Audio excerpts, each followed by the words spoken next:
वट सावित्री के दिन ब्रह्मा जी के मुख से प्रकट हुआ है। सौभाग्यवती नारियां अखंड सौभाग्य के लिए वट सावित्री का व्रत आप लोग करते होंगे, कई लोग अखंड सौभाग्य के लिए करेंगे, क्योंकि इस वट के पेड़ के नीचे भगवान विष्णु शंकर जी से विनती करे थे वर के लिए, इसलिए अखंड सौभाग्य का देने वाला, जिसका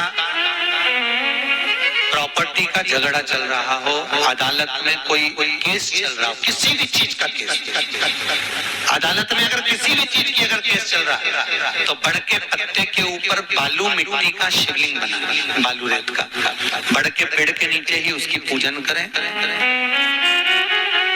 उस पे 3 चम्मच दही चढ़ा दें, अपनी मनोकामना कर कर दही चढ़ाकर उस दही को चम्मच में वापस लेकर जाए, शंकर जी की पूजन कर कर उसको विसर्जन करें। वो दही जो लेकर आए, जब अदालत कार्रवाई हो और आप केस के लिए अदालत में जाए, उसको चंदन में मिलाकर तिलक कर कर जाइए, आपका काम विजय प्राप्त होगी, काम करते होगा। वटकेश्वर महादेव का स्मरण करने से कार्य की सिद्धि होती है।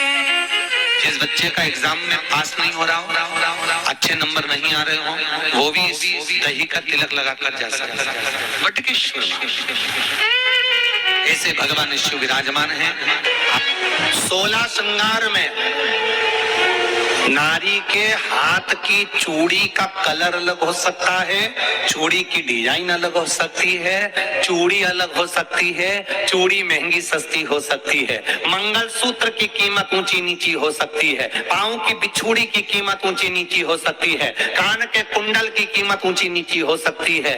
तुम्हारे शरीर पर जितने जितने 16 श्रृंगार हैं, उसकी कीमत ऊंची नीची हो सकती है। केवल मंगलसूत्र की डिजाइन बदल सकती है, नाक की लौंग की डिजाइन बदल सकती है, कान के बुंदे की डिजाइन बदल सकती है, हाथ की चूड़ी की डिजाइन बदल सकती है, पांव की पायल की डिजाइन बदल सकती है। केवल नारी के 16 श्रृंगार में एक श्रृंगार ऐसा है जिसकी कीमत जो पहले थी वही कीमत आज तक है और उसकी डिजाइन आज तक नहीं बदली। वो मांग का सिंदूर है, एक जैसी डिजाइन है और एक जैसी कीमत है। सारे श्रृंगार की कीमत अलग, पर मांग में जो सिंदूर डाला जाता है वो एक कीमत का होता है, एक डिजाइन का होता है और एक जैसा होता है, और वो सबसे भारी होता है। सावित्री यमराज से कह रही है मेरे पति को छोड़ दो। यमराज कह रहा है सावित्री तेरा पति मर चुका है, मांग के सिंदूर को पोंछ दे। सावित्री कहती है पूरा श्रृंगार उतार दूंगी पर मांग का सिंदूर नहीं पूछने दूंगी। तब यमराज ने कहा जब तक तू मेरे मांग का अपनी मांग का सिंदूर नहीं उतारती तब तक तू मेरे पास नहीं आ सकती। भगवान यमराज से सावित्री ने कह दिया मैं भी तुझे वचन देती हूँ यमराज, मेरी मांग में जब तक सिंदूर है, जैसे सीता ने लाइन लक्ष्मण जी ने लाइन खींच दी थी और सीता पार नहीं जा सकती थी, मैं भी तुझे वचन देती हूँ जब तक नारी की मांग में सिंदूर है तब तक तू उसके पति को उसके सामने लेकर नहीं जा सकता। ये भी मैं तुझे कह देती हूँ।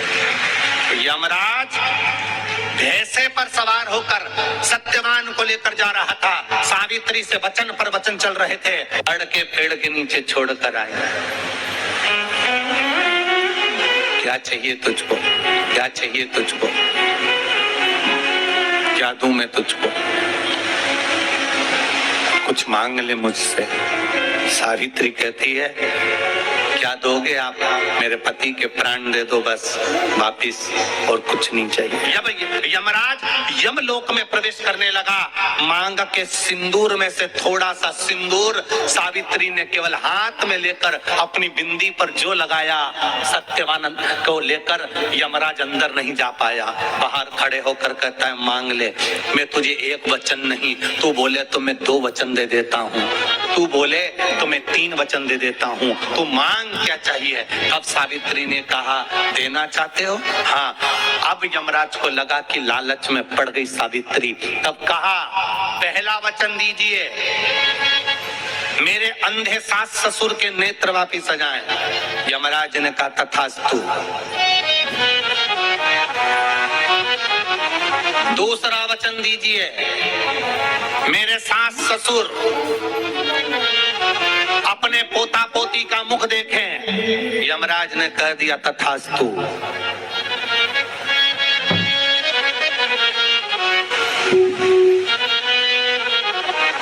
जाओ। यमराज जाने लगे, फिर आग जलने लगे। कहने लगे अब मैं अंदर क्यों नहीं जा पा रहा हूँ। सावित्री कहती है तुमने वर दिया है मेरे सास ससुर पोता पोती का मुख देखें, उनके बेटे को तुम ले जाओगे तो पोता पोती कहां से होगा, छोड़कर जाओ। सावित्री है, पति को वापस लेकर आ गए।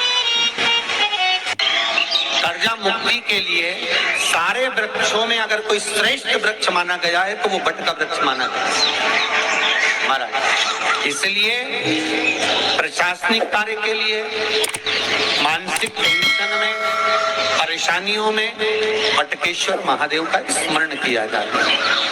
और यदि निवेदन करूंगा बहुत ज्यादा, यदि आपको कर्जा हो गया है, बहुत ज्यादा कर्जा हो गया और वो कर्जा चूक ही नहीं रहा, तो थोड़े दिन बड़ के पेड़ के नीचे आप बटकेश्वर महादेव के लिए 1 लोटा पानी, उसमें थोड़ा सा पिसा हुआ चावल पीस के गला लेना चावल को और पीस लेना, पीस के उस पानी में मिला और मिलाकर उसमें थोड़ी सी हल्दी पिसी हुई डालकर बटकेश्वर महादेव के नाम से बड़ के पेड़ के नीचे अपनी कामना कर जो कर्जा हुआ है उस कर्जे का भान देते हुए, स्मरण देते हुए छोड़ दो।